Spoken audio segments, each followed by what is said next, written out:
Happy 4th of July, everybody. So far, there have been 3 mass shootings this 4th of July weekend. That's not what I call a happy 4th of July. I've got some details on all of these. My name is Matthew. This is Matthew Land. Alright, so first, I just want to give you a real quick stat. So far this year, there have been 405 mass shootings, and this is the 185th day of the year. That's more than 2 a day. And these have almost all been with AR-15s, or military-style firearms. There were 3 this weekend. There was 1 in Philadelphia, 1 in Baltimore, and 1 in Fort Worth. All 3 of those, again, with AR-15s. Again, obviously there's a problem with that type of weapon.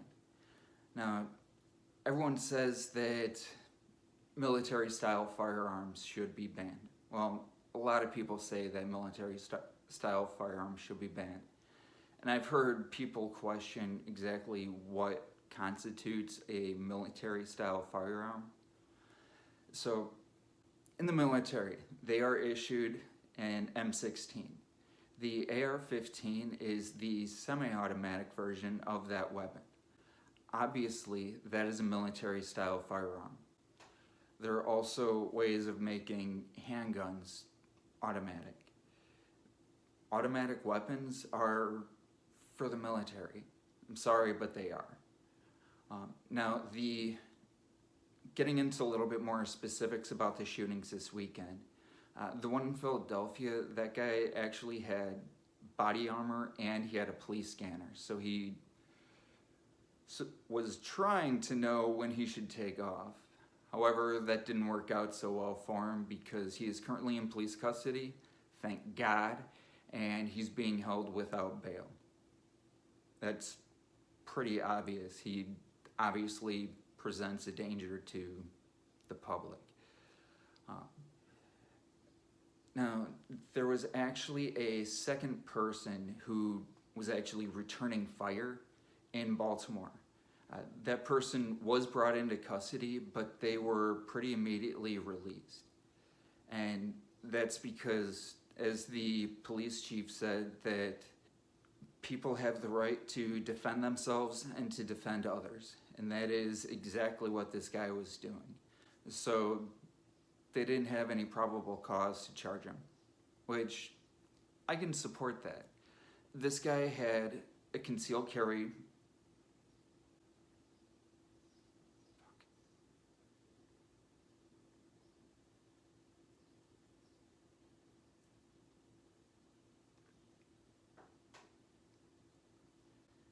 There have been 405 mass shootings so far this year out of 185 days. That's more than 2 a day. So I don't care who you are, you can obviously see that there's a problem there. This is far too many. Far too many. There have been more deaths by firearms than by cancer. Now, a lot of people have claimed that more people have died by hammers, been killed by hammers so far than handguns. Well, according to the FBI, since 2021, guns have killed 11,476 people. Hammers and knives were 1,278. That's just under 9%. So that claim is obviously false. It's in the age of misinformation, that is definitely misinformation. So I want to straighten that out for everyone. This also commemorates something that happened about 20 miles away from me. Last year, there was a shooter with, again, an AR-15 in a town called Highland Park. That's about 20 miles away from me. That comes close to home, you know? My mom's a teacher. Her school was actually the site of another mass shooting. It actually happened in her classroom during her planning period, so I am really grateful that she was not there. It was actually another teacher. This gunman came into the classroom, pointed his gun at the teacher, and said, "You take all of the boys and get out of here." That's fucked up.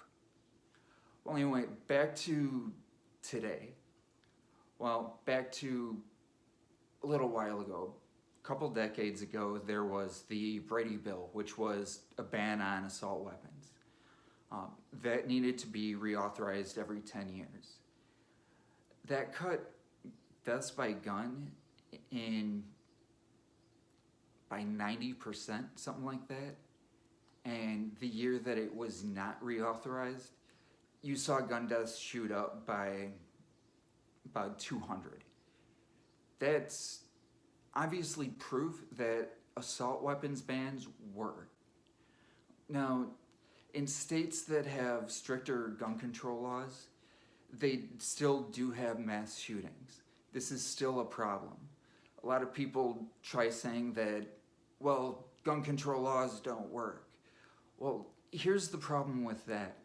In those states, those guns that are recovered are trafficked in from other states that have looser gun control laws. And that's exactly what I'm expecting to hear in Baltimore. Fort Worth, obviously, Texas, whatever he had, I'm sure was legal there. But should it be? If you kill a lot of people, if there's a mass shooting, there's a problem. Why can't we do anything to solve this? Now, I want to go back to the Second Amendment. I'm going to read this off for you real quick. It says, "A well-regulated militia being necessary to the security of a free state, the rights of the people to keep and bear arms shall not be infringed."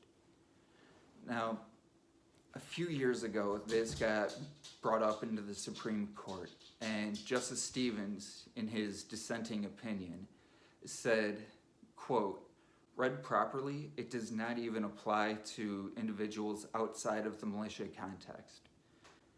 And so I'm going to read part of that again. "A well-regulated militia," and then it goes on. So the first thing that it notes is about a militia. So that context, you've got to understand that. And Justice Scalia actually had another opinion on this. Scalia is actually a pretty conservative justice, but he voted against a law challenging the Second Amendment. He said, like most rights, the right secured by the Second Amendment is not unlimited. It's not a right to keep and carry any weapon whatsoever, in any manner whatsoever, and for whatever purpose. So you even have a conservative justice, a notoriously conservative justice, saying that the Second Amendment still has some limits on it. It may not be infringed, but like Steven said, it's about a well-regulated militia.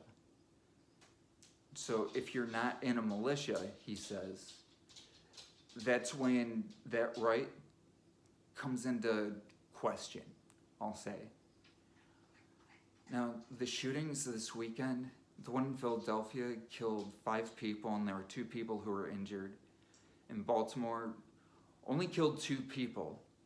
And I'm saying only killed 2 people, and thank God only 2, because 30 other people were injured.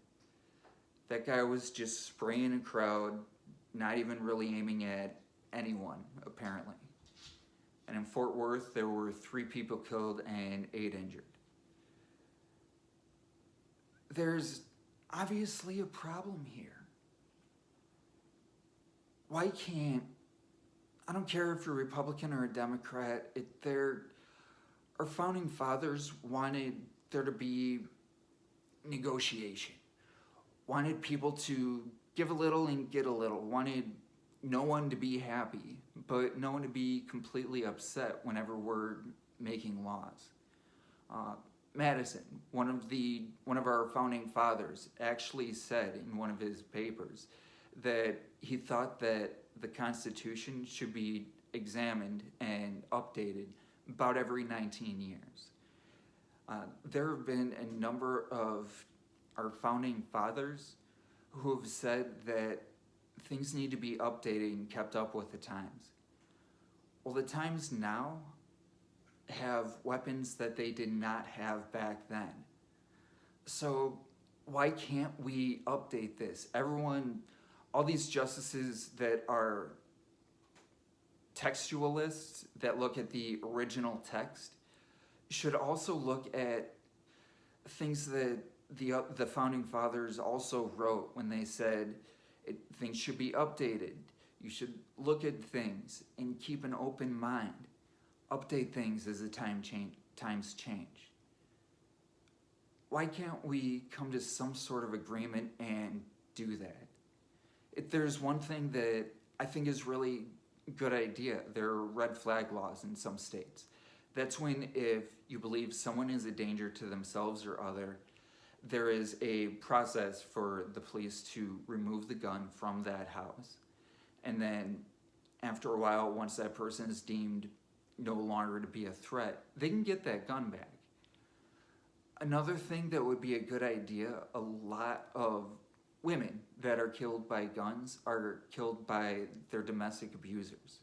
So why can't there be a law that bans people who are convicted of domestic abuse, who are obviously more likely to kill someone, not to have any guns anymore?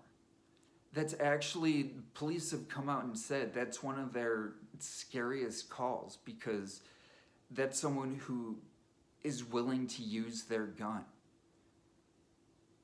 We need to look at this. We need to come to some sort of agreement.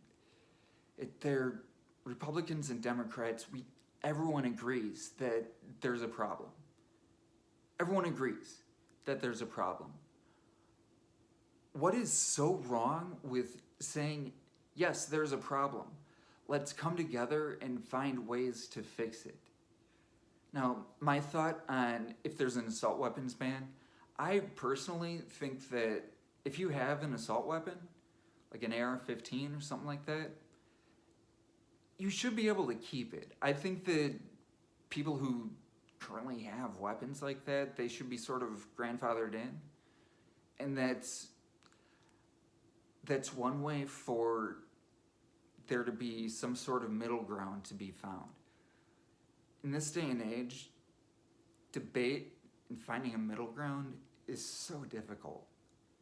Why? It shouldn't be. We need to come up with some sort of solution to all these problems. Why is it so hard to see that? Why is it so hard to say, let's find a way? 3 mass shootings on the 4th of July when we're celebrating our independence? That's fucked up. That is messed up. Again, my name is Matthew. This has been Matthew Land. If you think that anything I've said is interesting, please make sure you like and subscribe, and I'll catch you next time.